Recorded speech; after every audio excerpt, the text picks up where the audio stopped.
Brian White birungi munnange si birungi eside eno.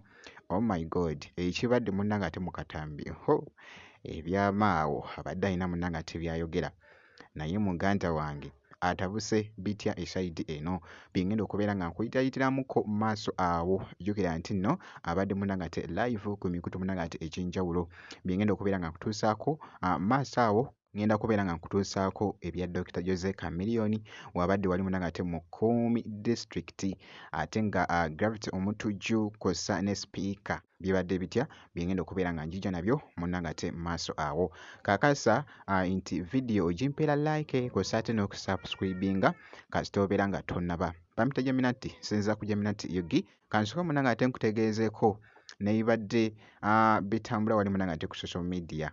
Obutambi obw'enjawulo actually bwongedde okubeera nga busaasaana.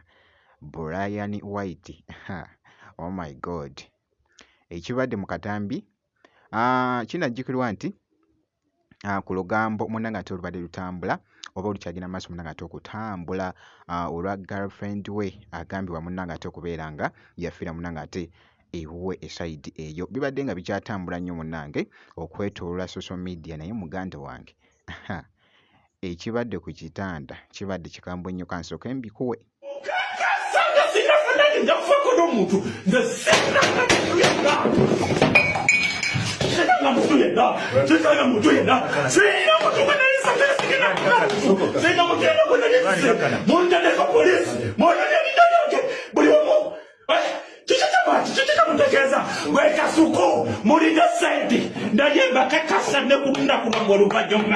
lugenda kubeera bweruti nganango obulumi bwange bwenyina mukyakakasanga mulufuna tuwumulemuko katono buli tugenda okumawo tweyongerewo ne interview Brian White kyatubuulira story nga bwe yali okubanga asambajja egenda bibongezebwa online YouTube channels n'abantu bewalala wangi awabadde watambula information eno ye gyagamba nti Mulimba alimugezaako okubanga atuwa account entuufu ku kiki kinnyini ekyatuukawo.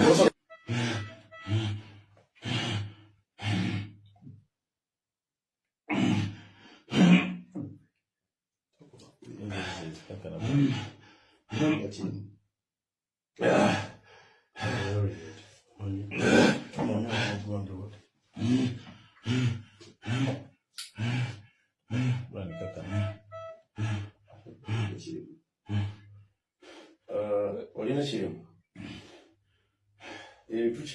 tukyaliko olina kirimu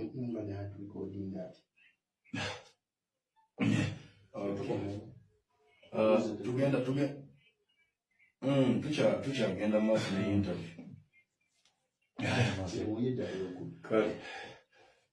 yali simate kwa kusimia na sibili na soko kubireki kwa tano wote mako kusimia kwa madamu ali tareka tabina tali no kanyo gene chiko yote ali wa yuska kuireki bani abali awo baje batereze wakowana aba bana baliwa baba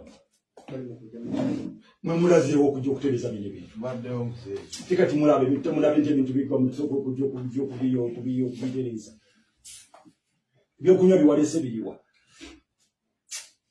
nino weyitamuze naawe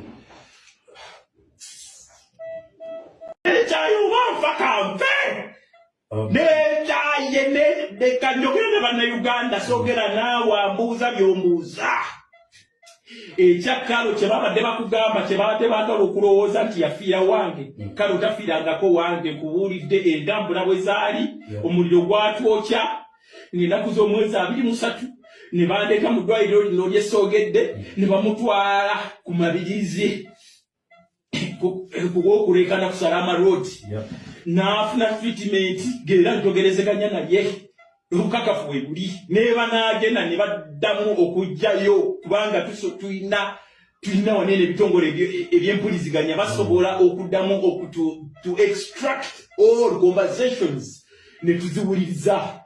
Omusajja oyo taata wa Kalutaswali gwonyapingirako makakange ng'abo bamafiya bakubidde abalebo nti muzeeyi yampadde sente n'ezirya ng'ate bamaze okumbulookinga ewa muzeeyi bansigyeko n'amagye netunda ebintu byange nsobola okusasula nze mprotectinga erinnya lya muzeeyi Museveni ndabulumi obwakitalo kati ebyo ebisajja byammwe ebyo gwe bidi nakubira essimu nkugamba jangu otaase oliwo kuyamba gwanga lyonna omuntu yenna alina kuyamba sovereignty ya Uganda kukola bwoti naye bw'olwokuba mwemanyimu akakundi akajju ne mugamba mugenda kuteeka abantu mu kukaaba nakubira kankubulya Mr. Muhoozi Kainerugaba, I know you get this message.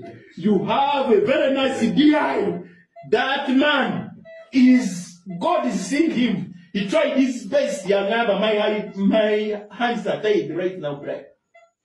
Nzembate sogeraga bintu bino nga ndaba biswaze gwanga lyange naye ntuuse nga ndaba kati nekyaye kubantu mwemu kubasasekula mumulowooza tena Uganda mugenda kukikungula naye nzembawulira Muzeeyi Museveni njagala poliisi nga wateekako horizons njagala buli kituuka wa muntu teekayo special investigations sisi bantu abo abali kulya site nga balowooza bagenda kukwatayo Museveni sikwadressinga comment kubanga mpulira busibu Muzeeyi nakwata esente zake najjawo mu maaso ko n'ozikiriza n'ogamba mutabani olina idea Muzeeyi wulira bantu ng'okumanya abazadde b'abantu tebaswala olunaku omwana oyo ng'abuzayo wiiki n'obuzibu omusajja oyo yajja infact sina wiiki abamujjako interview mutunuulire omukono guno baali bamuzizayo ebombo nga bamusaba emitwalo 18 nze bweyakabirira ku ssimu nanyamba gwe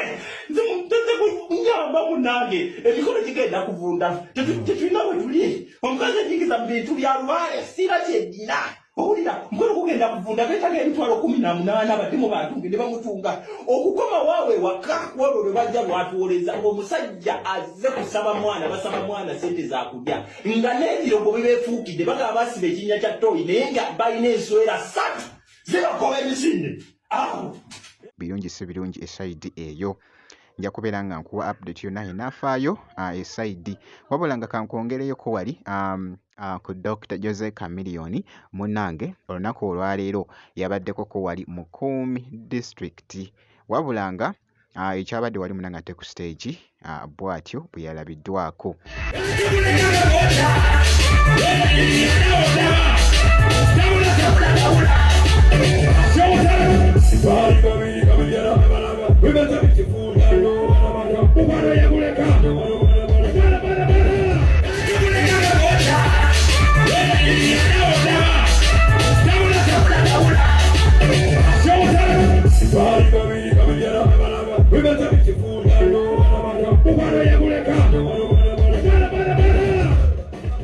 jjukira nti nno nakusuubiza ne nkugamba nti nja kubeera nga nkuwa update yonna enaaba efaayo munnange ate ku muyimbiwo Dr. Jose Chameleone.